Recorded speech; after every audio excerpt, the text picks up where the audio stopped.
Ahoy, Captains, and today it's Curdle Mustard with some next level tryhard. What do I mean by that? Well, I'm going to tell you, but the first things first, I'm going to pause the game and show you the lineup. So, first things first, obviously there's a carrier. It's a Bogue. Not terribly worrisome for me. They can only auto drop since they're tier 5. I can easily dodge any of that. That's not a huge deal. There's 4 battleships. The cruisers, they have a better cruiser than ours. Emerald is kind of a laughing stock at tier 5, and tier 5 cruisers are kind of in a rough spot to begin with. Nicholas and a Hot Nick, those are a little more interesting. But what I'm going to... Now, the reason I'm saying next level tryhard is that I had my friend... he's in the Julio. He wanted to play rank sprint, but I already got past rank 5, and he was almost a rank 5, but didn't quite have it. So I went on my alternate account, rather than playing, my premiums, Fujin, Grammy, Julio, whatever. I had an alt account, and all I had was a Nicholas with a 7-point captain. That's why my concealment is 6.5. And I'm going to be applying the weaknesses because my commander isn't as good as what other players may be bringing in, etc. I'm going to be applying that to negate that disadvantage. And so, number one thing, I'm going into B. Why am I going into B? All right, so number one, why I paused it. Number one, why am I going to B? In rank sprint, with this map specifically, you win B, you win the game. So my sole focus in my mind this entire game is win B. Kill anything that tries to take it and own it. That's the philosophy behind this entire game. So I'm going to go ahead and execute on that. I get plane spotted, which is okay. It's really early on, unless they're actually... And I'm actually trying to work my guns. I'm aiming at this island right now because... they're going to come through that gap or the other one. So I'm going to dump my torps. Maybe should have done this earlier. Maybe have actually got some hits. Those torps aren't going to hit anything. It might scare something, but it ain't going to do anything. So the thing about the Adhotnik, it doesn't have good fire rate, but it has very good alpha, which dodging this first salvo, really important. And so what I'm going to do is I'm going to constantly dodge here. I was about to pause it there. I pop my engine boost because I can fluctuate my speed better. It's not to go faster. It's that I can control my speed. I can finesse my speed, which is what's going to get me around this corner and why I didn't take much damage. So what do I mean by next level tryhard? Well, people... will call out tryhards for playing ships like the Julio, the Grammy, the Kamikaze, the Fujin, the Kamikaze R. Those ships for being tryhard because they are disproportionately more powerful compared to other ships. Julio, not as much. I think Julio is a little overblown, but it is a very strong ship. Borderline OP is what I would put Julio. But what I would say is... the next level tryhard is taking a ship, maybe either an underperforming ship or a ship that you don't have a commander for, and making it work. And that's what I'm doing this game. Now, Nicholas, I wouldn't say is an underperforming ship. This is a very solid pick for the rank sprint season.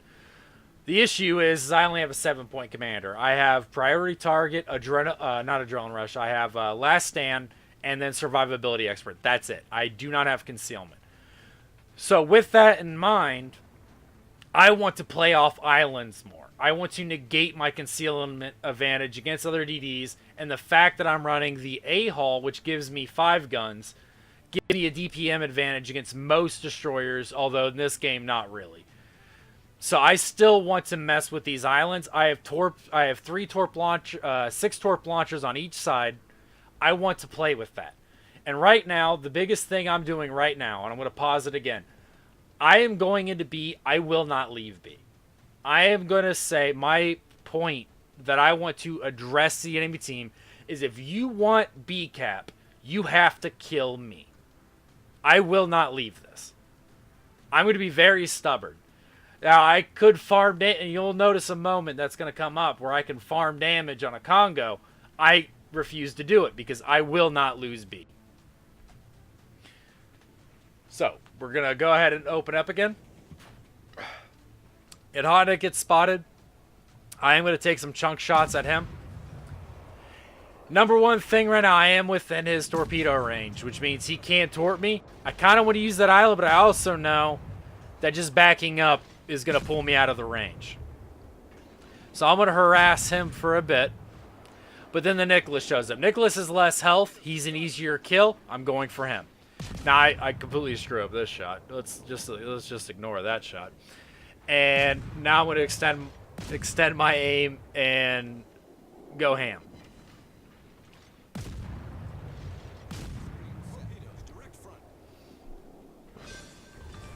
Now they're down 1 ED. Our team immediately has an advantage. You saw those torps. That was the Hotnik torps.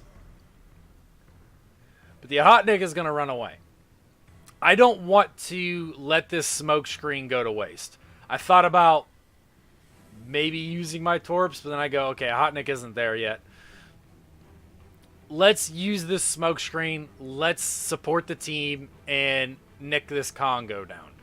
But the biggest thing I'm keeping in mind, and here's the cursor, right here, the Hotnik. If he comes into B, I have to fight him, and I have to win. Because my team is very spread out, which is actually okay. Having your team spread out isn't a bad thing. The problem is we're not grouped up properly. We have a Britann this guy's not in a great position.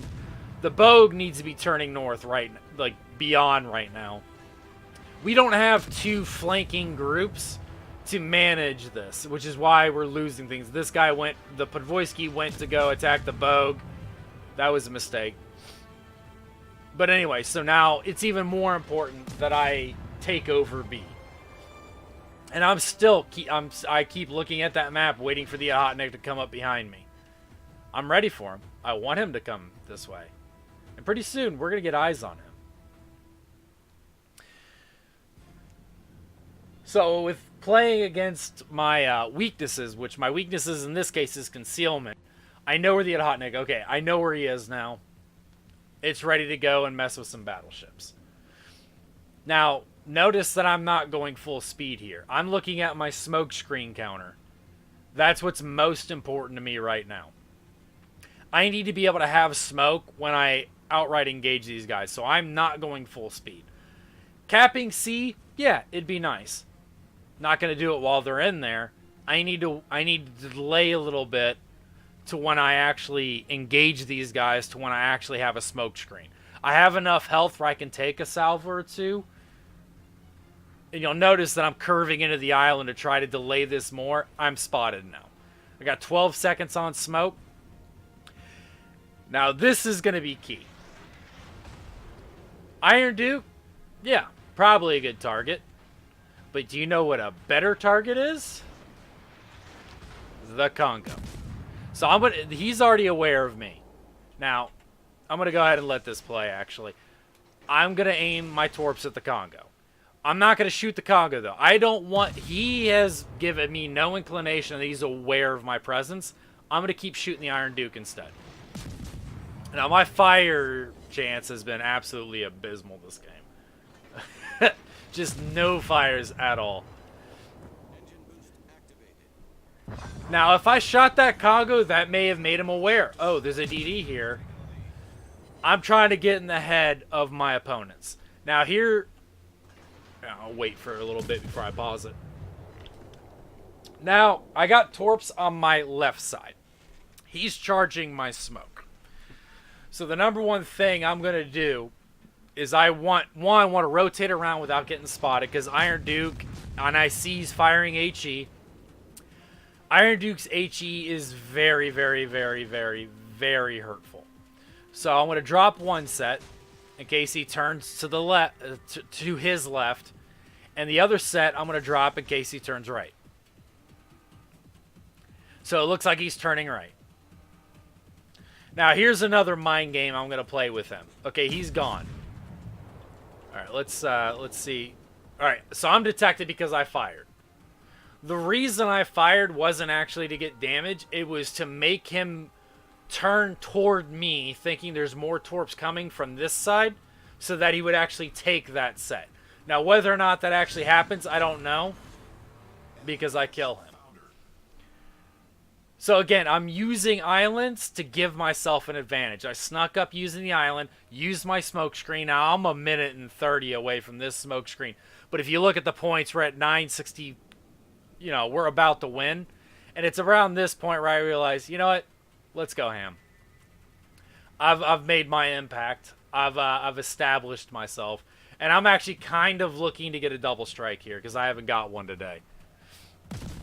So I'm going to try to get his attention. And I think he's going to turn out once I get his attention. So that's why I'm shooting him.